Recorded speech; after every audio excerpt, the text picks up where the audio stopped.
Welcome to the Business Resilience Decoded podcast, brought to you by Asfalis Advisors and the Disaster Recovery Journal.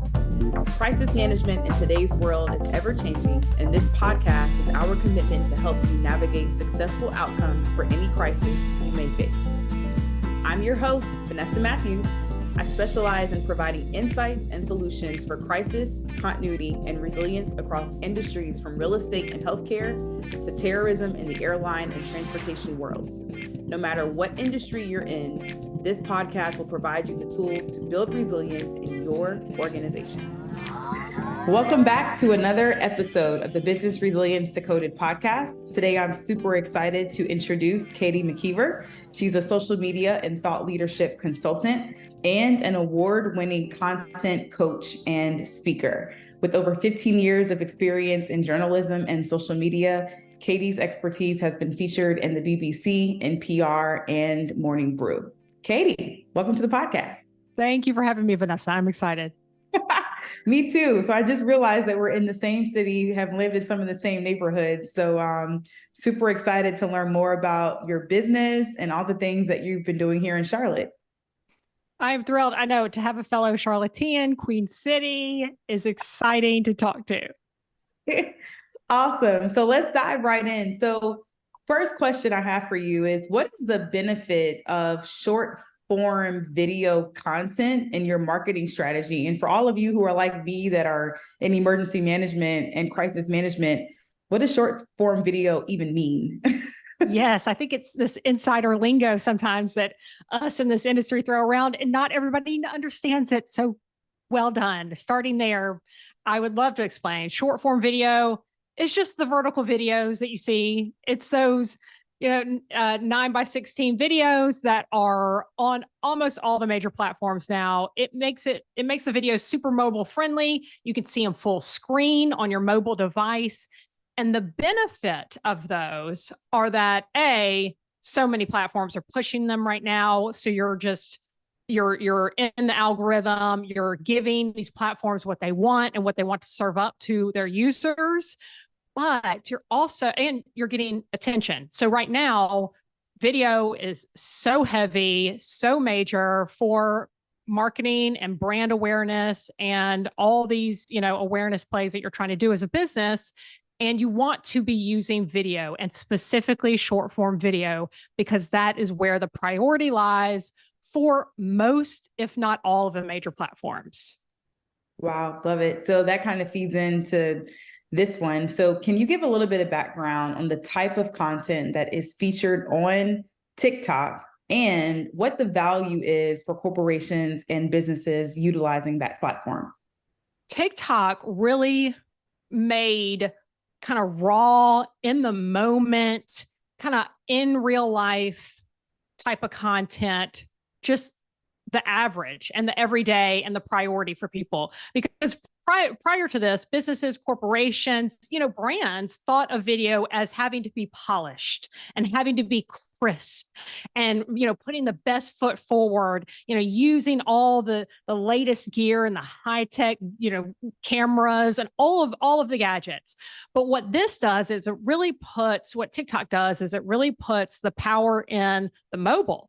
iPhone video and, using video within your phone is such the way to go, and using it for TikTok in particular, because that is what people are used to. That's what people want to see. It's kind of this authenticity that you can give to your brand and really serve it up to people who want to see that type of content. TikTok has made that a thing for social media users now. And so that's what we expect.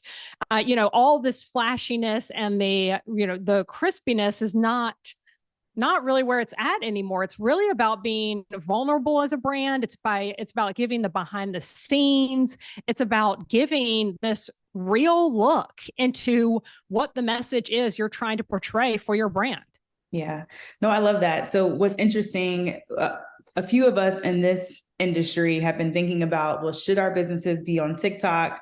What's the benefit? What's the plus? What's the minus? So you've shared a little bit about just the need to be vulnerable, the need to share the raw, the behind the scenes.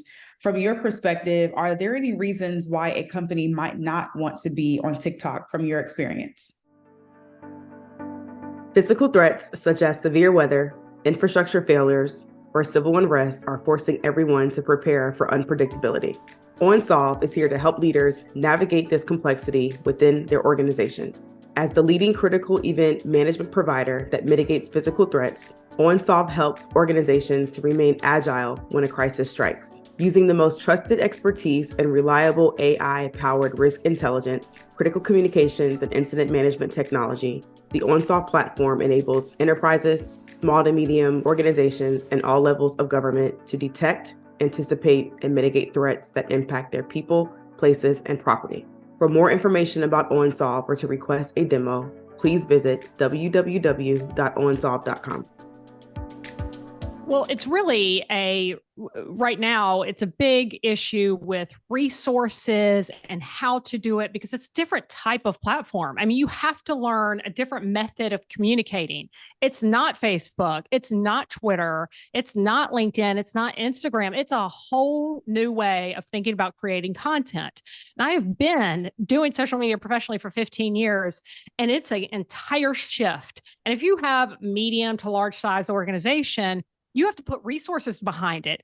And it is a finite piece of content that you're putting out there. 30 seconds to 90 seconds is the average of a TikTok. So you are putting in extra resources to make a unique piece of content specifically for one platform. And that's really the heavy lift for people, is to think about the strategy behind putting those extra resources into a new platform. How much do you want to do that? Because TikTok is a hamster wheel of content. You can constantly feed it, constantly feed it, constantly feed it. And you have to, because you have to be able to continue to create content for that platform and to continue the story of your brand on that platform. And so once you commit to it, you need to stick with it for quite a while and put the proper resources behind it. But the good news behind that, or by that, is if you do want to create a TikTok channel for your brand, you can absolutely repurpose those same exact assets, those same exact pieces of content on other platforms. So it's not just a TikTok. You can repurpose it onto YouTube Shorts, onto Pinterest idea pins, onto Instagram Reels, onto Facebook Reels. There's other places for that type of content to live. So it's not just something that you're using only on TikTok. Love that, because having dual purpose content, especially as a business owner, is very helpful. And I love the opportunity to be able to rinse and repeat. So talking a little bit more about risks. So some of our subscribers are in the cybersecurity space, or they're in the risk space. And so having concerns around privacy and addressing some of those things is important. Also thinking about, there's talk of banning TikTok in the US. Can you talk a little bit more about what you see as maybe some of the potential risks of TikTok from that perspective? Absolutely. I think that while government is playing out, where this might go from a banning standpoint, nobody knows. It might go that route. It might not.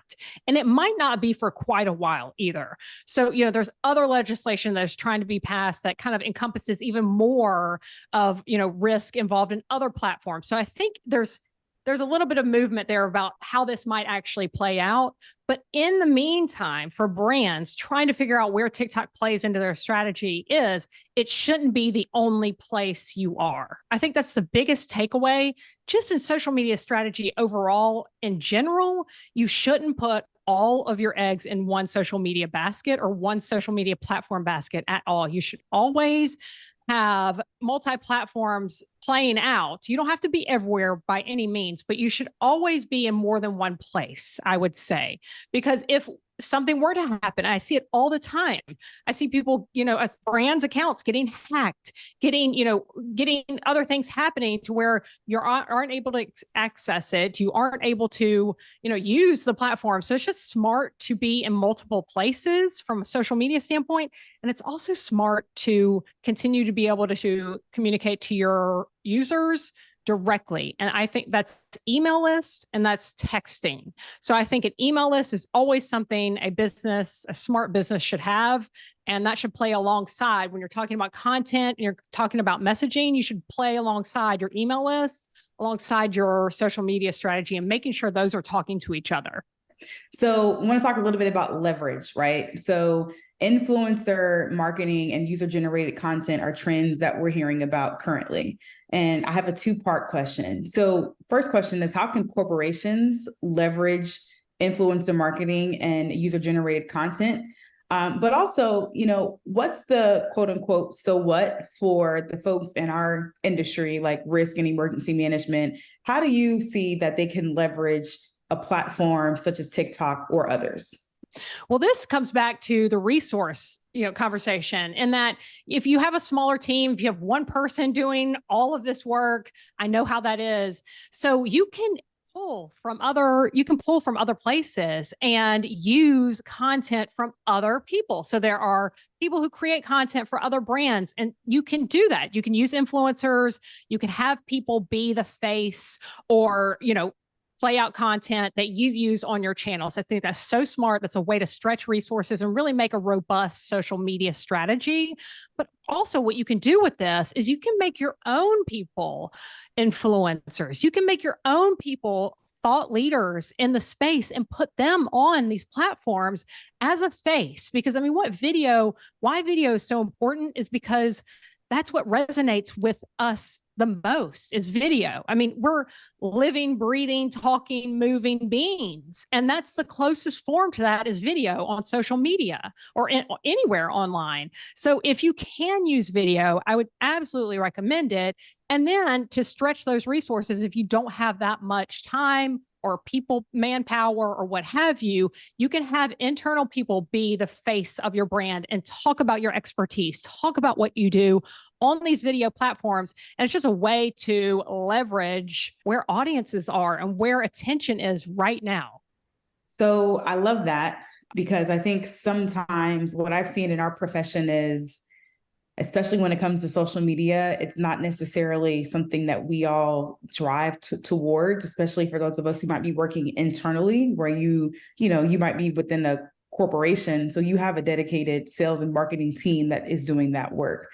But as you were sharing that, a few things that I thought about is, if you're in a risk or security or emergency management space, you too have to hire, right? So maybe leveraging this type of content in your own social media strategy to be able to attract the types of talent that you're looking for.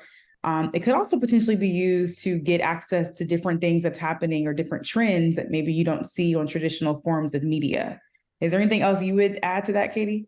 It's being able to communicate your expertise. If you can take something that's happening right now in the world and put your take on it, put your spin on it, put your angle, where you're coming from as a business or an organization or an individual, it's unmatched. Like, you are communicating to somebody that you are strategic in your thinking, that you're smart in your thinking, that you are the go-to resource for whatever that thing is. And it's just all about showcasing that expertise and taking things that are happening right now in the real world and being able to contextualize it for people, make it mean something, and then bring them back to your brand because they know you're the go-to in that space. And so as we look ahead, what do you think is going to be the next big thing in social media? And then how or what should we be paying attention to? I think right now AI is really interesting from, just overall standpoint, but social media in particular.